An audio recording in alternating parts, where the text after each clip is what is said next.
सोते सोते ही कुछ ऐसा कर दे जो पूरी दुनिया को हिलाकर रख दे। इमेजिन कीजिए कि आप नींद में उठकर एक मास्टरपीस बना देते हैं, लेकिन जब सुबह होता है तो आपको कुछ याद नहीं रहता है। चलिए मिलते हैं हम ली हार्डविन से, एक ऐसा इंसान जिनके साथ अक्सर यही होता है। He is called the sleep walking artist. जब वो जागते हैं तो एक सिंपल आदमी होते हैं, लेकिन जब वो सो जाते हैं तब उनका सबकॉन्शियस माइंड एक क्रिएटिव स्ट्रॉम बन जाता है। तब वे पेंटिंग करते हैं, स्केचेस बनाते हैं, और सबसे अजीब बात यह है कि उन्हें सुबह होने पर कुछ याद नहीं होता है। आज हम बात करेंगे not just about Lee Hadwin but astonishing world of sleep walking, जिसे हम समनम्बुलिज्म करते हैं, और जानेंगे कुछ ऐसे अनएक्सप्लेन इंसिडेंट्स के बारे में जो हमारे दिमाग के हिडन पार्ट को एक्सपोज करते हैं। What is sleep walking? Sleep walking यानी कि समनम्बुलिज्म एक स्लीप डिसऑर्डर है जिसमें व्यक्ति नींद में उठकर कुछ फिजिकल एक्टिविटीज करता है, जैसे कि वॉकिंग, ईटिंग, कुकिंग, टॉकिंग या कभी कभी पेंटिंग भी करता है। लेकिन सबसे अजीब बात यह है कुछ याद नहीं रहता है। That's why body move India में भी एक कंडीशन मिलती है, बचपन में मिल्ड फॉर्म में होती है, लेकिन कुछ लोगों में सीरियस पैरासोमनिया का फॉर्म ले लेती है। जब एक क्रिएटिविटी के साथ मिक्स हो जाती है तब पैदा होता है एक आर्टिस्ट जो कि नींद में भी पेंटिंग करता है। Sleep walking in India. चलिए अब जरा हम घर के आंगन से बात शुरू करते हैं। इंडिया में भी स्लीप वॉकिंग के कुछ स्ट्रेंज केसेस हुए हैं। दिल्ली का एक स्टूडेंट था जो कि हर रात को टेरेस पर जाकर वॉक करता था, सुबह उसे कुछ याद नहीं होता था। मुंबई में भी एक लेडी रिपोर्ट हुई थी जो कि हर रात को नींद में उठकर किचन में जाकर चाय बना लेती थी, बिल्कुल मैकेनिकली। लखनऊ में भी एक युवक रिपोर्ट हुआ था जो कि अपनी ऑफिस की फाइलों को बार बार अरेंज करता था रात भर, वो भी बिना जाने।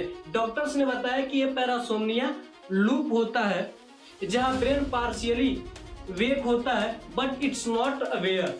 इन लोगों का ब्रेन एक हाफ अवेयर स्टेट में रहता है, neither dreaming nor fully conscious. मगर इमेजिन करो अगर एक कंडीशन किसी क्रिएटिव डायमेंशन में बदल जाए तो क्या होगा। Now we introducing the sleep walking artist himself, Lee Hadwin. ये स्टोरी आपको शॉक करके रख देगी। ली हार्डविन्स अर्ली लाइफ। ली हार्डविन का जन्म ब्रेक्सम के वेल्स में हुआ था। बचपन में बिल्कुल नॉर्मल बच्चे थे, आर्ट में जीरो इंटरेस्ट। पर एक रात जब वे 4 साल के थे तब उन्होंने अपनी बेडरूम की दीवार पर क्रेयॉन से स्क्रिबल कर दिया। पेरेंट्स सोच रहे थे नॉर्मल किड्स स्टफ।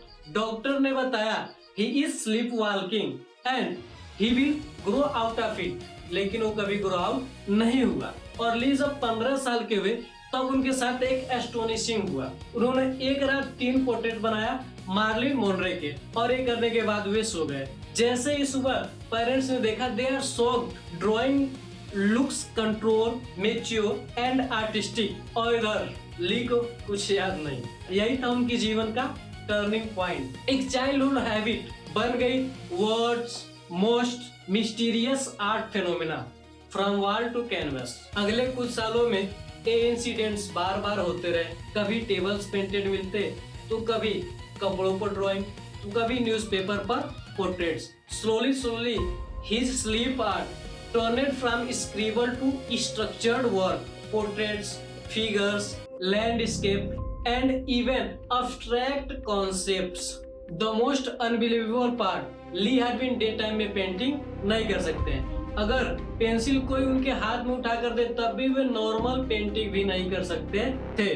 वे कहते थे I can't paint when I am awake, sometimes I don't even believe it's my work. आज भी ली हार्डविन अपने बेडरूम में स्केचबुक, पेन और चारकोल रखते हैं जस्ट इन केस रात में कहीं आवश्यकता पड़ जाए। उनकी पेंटिंग्स बिकती है वर्ल्ड वाइड।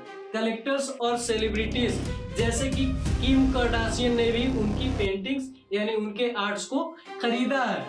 उनकी हर एक पीस 1500 से $10,000 तक की बिक चुकी है। The science behind it, scientist और स्लीप एक्सपर्ट ने स्लीप लैब में ऑब्जर्व किया। रिकॉर्डिंग के जरिए कंफर्म हुआ कि वो ट्रूली सोकर ही ड्राइंग करते हैं। जब वे ड्राइंग करते हैं तो उनकी आईज क्लोज रहती हैं। डॉक्टर पेन्नी लिविस कहती हैं कि स्लीप वॉकिंग में ब्रेन का रेशनल पार्ट इनएक्टिव होता है लेकिन लिम्बिक सिस्टम जाग जाता है और सेम ये हार्डविन के केस में होता है, और सेम यही चीज क्या होती है, हार्डविन के केस में होती है। सोचने वाली बात यह है कि सबकॉन्शियस माइंड में वो क्रिएटिविटी छुपी है जो हम अपने नॉर्मल लाइफ में नहीं करते हैं, या फिर नॉर्मल लाइफ में हम उसे नहीं जानते। कुछ साइंटिस्ट ये भी मानते हैं कि ये rare form of autonomous creativity है, जहां माइंड का क्रिएटिव रीजन इंडिपेंडेंट मोड में काम करता है, out of rational control. Fame and philosophy. आज वी लिया फेम एंड फिलोसफी।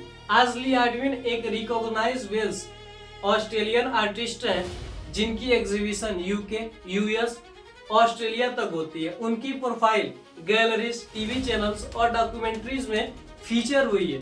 उन्होंने पेंटिंग से मिलियन कमाए और कई चैरिटीज के लिए फंड रेसेस करे।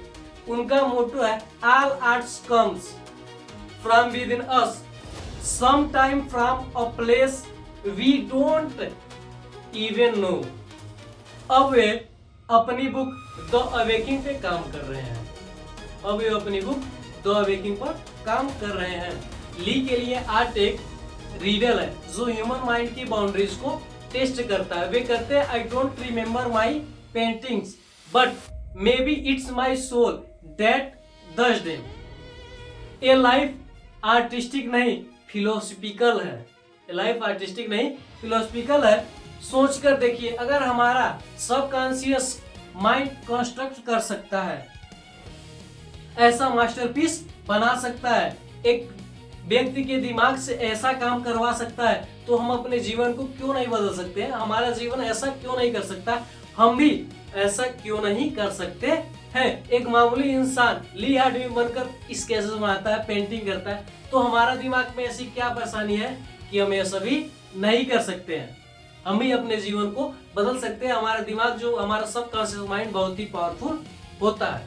शायद हम भी अपने सपने में वो काम कर रहे हो जो हम जागते हुए नहीं करते हैं। सोच कर देखिए, अगर ली हार्डविन जैसे समोन ने बिना ट्रेनिंग के आर्ट क्रिएट किया, तो हम क्यों नहीं कर सकते हैं? नेक्स्ट टाइम जब भी आप, या फिर नेक्स्ट टाइम जब आप सो रहे हो, मे बी आपका माइंड भी कुछ न कुछ क्रिएट कर रहा हो। So just pause your wonder if your dreams could leave behind something real। तो दोस्तों, अगर ये वीडियो आपको अच्छा लगा हो तो आप हमारे वीडियो को लाइक करके अपने दोस्तों में भी शेयर कर दीजिएगा, और हमारे चैनल को सब्सक्राइब करके बेल आइकन को जरूर दबा दीजिएगा। तो मिलते हैं अगली वीडियो में, तब तक के लिए जय हिंद, जय भारत।